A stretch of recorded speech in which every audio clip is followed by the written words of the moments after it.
నమస్కారం ETV news కు స్వాగతం. ఆంధ్రప్రదేశ్లో నగదు బదిలీ పథకాల అమలుపై ఎన్నికల సంఘం కీలక ఉత్తర్వులు జారీ చేసింది. 6 పథకాలకు సంబంధించి నిధుల్ని సార్వత్రిక ఎన్నికల పోలింగ్కు ముందు విడుదల చేయకుండా ప్రభుత్వానికి ఆదేశాలు జారీ చేసింది. ఈ నెల 13 తర్వాత లబ్ధిదారులకు నిధులు జమ చేసే విధంగా మార్గదర్శకాలు ఇస్తామని స్పష్టం చేసింది. సార్వత్రిక ఎన్నికలకు షెడ్యూల్ విడుదలకు ముందే 6 పథకాలకు సంబంధించి 14,165.66 కోట్లకు ఎన్నికల కోడ్ రావడానికి ముందే సీఎం జగన్ బటన్ నొక్కారని ఈసీ పేర్కొంది. ఇందులో ఆసరా పథకం 6,394 కోట్లు జమ చేసేందుకు జనవరి 23న బటన్ నొక్కితే, కళ్యాణమస్తు కింద 78.5 కోట్లు జమ చేసేందుకు ఫిబ్రవరి 28న బటన్ నొక్కినట్టు తెలిపింది. విద్యా దీవెన పథకం కింద 708 కోట్లు జమ చేసేందుకు మార్చి 1న, ఇన్పుట్ సబ్సిడీ కింద 1,294 కోట్లు జమ చేసేందుకు మార్చి 6న, చేయూత పథకం కింద 5,060 కోట్లు ఇచ్చేందుకు మార్చి 7న, ఈబీసీ నేస్తం కింద 629 కోట్లను జమ చేసేందుకు మార్చి 14న బటన్ నొక్కినట్టు ఈసీ గుర్తు చేసింది. ఒకసారి బటన్ నొక్కితే నగదు బదిలీ ద్వారా 48 గంటల్లో లబ్ధిదారుల ఖాతాల్లో జమ కావాల్సిన నిధులు ఇప్పటికీ ఎందుకు జమ కాలేదో రేపటిలోపు నివేదిక ఇవ్వాలని ఈసీ ఏపీ ప్రభుత్వాన్ని ఆదేశించింది. సార్వత్రిక ఎన్నికల ప్రచారం ముగిసిన తర్వాత పోలింగ్కి ముందు 11, 12 తేదీల్లో నిధుల్ని లబ్ధిదారుల ఖాతాల్లో జమ చేసేందుకు ప్రయత్నించినట్టు తమకు సమాచారం ఉందని ఈసీ పేర్కొంది. అలా చేస్తే కోడ్ ఉల్లంఘన కిందకే వస్తుందని ఈసీ స్పష్టం చేసింది. జగన్ పేదలకు డబ్బుల్లేని బటన్ నొక్కి కాంట్రాక్టర్లకు మాత్రం 16,000 కోట్లు దోచిపెట్టారని తెలుగుదేశం అధినేత చంద్రబాబు ఆరోపించారు. కురుపాంలో జరిగిన ప్రజాగళం సభలో పాల్గొన్న చంద్రబాబు ఖజానాను ఖాళీ చేసి నెపాన్ని ఎన్నికల సంఘంపైకి నెడుతున్నారని విమర్శించారు. జగన్ దళిత, గిరిజన ద్రోహి అంటూ తీవ్రస్థాయిలో ధ్వజమెత్తిన చంద్రబాబు ప్రజల్ని ఇంకా మోసం చేయాలని చూస్తున్నారని విమర్శించారు. ఈ 5 ఏళ్లలో విద్యుత్ ఛార్జీలతో పాటు అన్ని ధరలు పెంచేశారన్న ఆయన ఉద్యోగాలు లేక యువత రోడ్డున పడే పరిస్థితి వచ్చిందన్నారు. కూటమి అధికారంలోకి వచ్చాక మెగా డిఎస్సీ చేయటం సహా ఏటా 4 లక్షల ఉద్యోగాలు వచ్చేలా చూస్తామని పునరుద్ఘాటించారు. 10 ఏళ్లు ఎంపీగా ఉండి కూడా వైకాపా అభ్యర్థి అవినాష్ రెడ్డి ఏ ఒక్కరోజు కడప స్టీల్ ప్లాంట్ కోసం కేంద్రంతో పోరాడలేదని కడప కాంగ్రెస్ అభ్యర్థి ఏపీ పీసీసీ అధ్యక్షురాలు వైఎస్ షర్మిల ఆరోపించారు. అలాంటి వ్యక్తికి మరోసారి ఓటేస్తే తన అధికారాన్ని మాజీ మంత్రి వివేకానందరెడ్డి హత్య కేసు నుంచి తనను తాను రక్షించుకోవడానికి ఉపయోగిస్తారని ఆమె ఆక్షేపించారు. 10 ఏళ్లలో ఏనాడు ప్రజల కోసం పనిచేయని మాజీ మంత్రి వివేకానందరెడ్డి హత్య కేసులో సీబీఐ నిందితుడిగా చేర్చిన అవినాష్కు ఓటేస్తారో, న్యాయం కోసం పోరాడుతున్న తమ కోసం ఓటేస్తారో కడప ప్రజలు తేల్చుకోవాలని షర్మిల కోరారు. తన తండ్రి హత్య కేసులో నిందితుల్ని ఓడించి న్యాయం చేయాలని షర్మిల తరపున ప్రచారం చేసిన వివేకానందరెడ్డి కుమార్తె నర్రెడ్డి సునీత కడప ప్రజల్ని కోరారు. తెలంగాణలో 10కి పైగా లోక్సభ స్థానాల్ని భాజపా గెలుస్తుందని కేంద్ర హోంమంత్రి అమిత్ షా విశ్వాసం వ్యక్తం చేశారు. భాజపా భువనగిరి లోక్సభ అభ్యర్థి బూర నర్సయ్య గౌడ్కు మద్దతుగా ప్రచార సభలో పాల్గొన్న అమిత్ షా తెలంగాణలో వచ్చే 2 అంకెల సీట్లు మోదీ 400 సీట్లు గెలిచేందుకు బాటలు వేస్తాయని పేర్కొన్నారు. గత భారాస ప్రభుత్వంలో కుటుంబం మాత్రమే బాగుపడిందన్న ఆయన ప్రస్తుత కాంగ్రెస్ ప్రభుత్వం తెలంగాణను ఏటీఎంగా వాడుకుంటోందని ఆరోపించారు. భాజపాకు 10కి పైగా సీట్లు అందిస్తే తెలంగాణను నెంబర్ 1గా మారుస్తామన్నారు.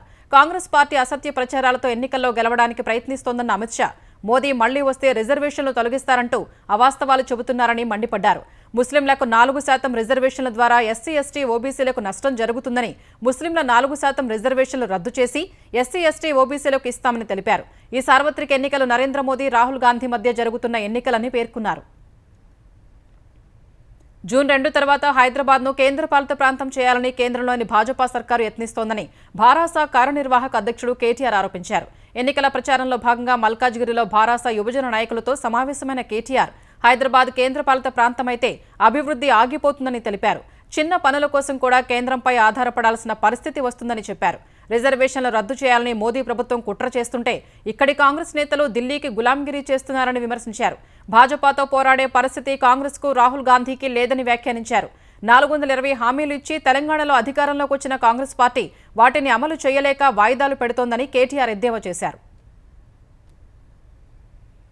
తెలంగాణ మలిదశ ఉద్యమకారుడు శ్రీకాంతాచారి తల్లి శంకరమ్మ కాంగ్రెస్ పార్టీలో చేరారు. మంత్రి ఉత్తమ్ కుమార్ రెడ్డి సమక్షంలో శంకరమ్మ కాంగ్రెస్ కండువా కప్పుకున్నారు. ఏఐసీసీ ఆదేశాల మేరకే శంకరమ్మను పార్టీ ఇన్ఛార్జ్ దీపాదాస్ మున్షి తాను కలిసి కాంగ్రెస్ పార్టీలోకి ఆహ్వానించామని ఉత్తమ్ కుమార్ రెడ్డి తెలిపారు. పార్టీలో శంకరమ్మకు సముచిత గౌరవం కల్పిస్తామని హామీ ఇచ్చారు. ఎన్టీఆర్ జిల్లా గరికపాడు చెక్పోస్ట్ వద్ద హైదరాబాద్ నుంచి గుంటూరు వెళుతున్న వాహనాల్లో 8 కోట్ల రూపాయలు గుర్తించి స్వాధీనం చేసుకున్నట్టు నందిగామ ఏసీపీ రవికిరణ్ తెలిపారు. పైపుల లోడుతో వెళుతున్న లారీ క్యాబిన్లో ఉన్న 8 కోట్ల రూపాయలు గుర్తించిన పోలీసులు ఆ నగదును స్వాధీనం చేసుకుని 2 వ్యక్తులను అదుపులోకి తీసుకున్నారు. ఈ ఇద్దరిని ప్రశ్నిస్తున్నట్టు ఏసీపీ తెలిపారు. ఈ నగదు ఎక్కడి నుంచి ఎక్కడికి వెళుతుందో, ఎవరికి వెళుతుందో విచారణలో తెలుస్తుందని పోలీసులు స్పష్టం చేశారు.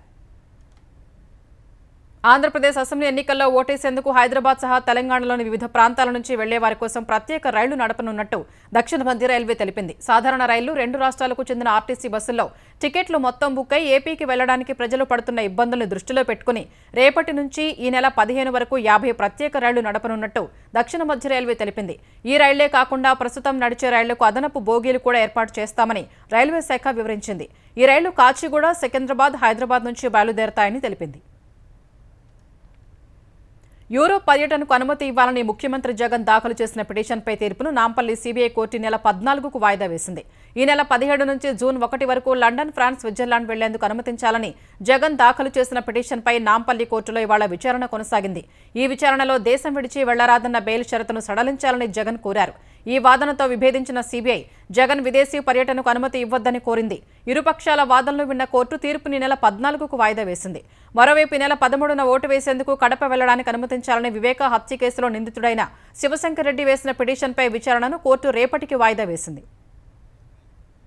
భారత సార్వత్రిక ఎన్నికల్లో జోక్యం చేసుకోవాలని అమెరికా ప్రయత్నిస్తోందని రష్యా ఆరోపించింది. భారత్లో సార్వత్రిక ఎన్నికల ప్రక్రియను క్లిష్టతరం చేయాలనే ఉద్దేశంతో అక్కడి అంతర్గత రాజకీయ పరిస్థితుల్ని అస్థిరపరచాలని అగ్రరాజ్యం ప్రయత్నిస్తోందని రష్యా విదేశాంగ శాఖ అధికార ప్రతినిధి మరియా జఖరోవా ఆరోపించారు. మత స్వేచ్ఛ విషయంలో భారత్ ఉల్లంఘనలకు పాల్పడుతోందని కొద్ది రోజుల క్రితం అంతర్జాతీయ మత స్వేచ్ఛపై అమెరికా కమిషన్ నివేదిక ఇచ్చింది.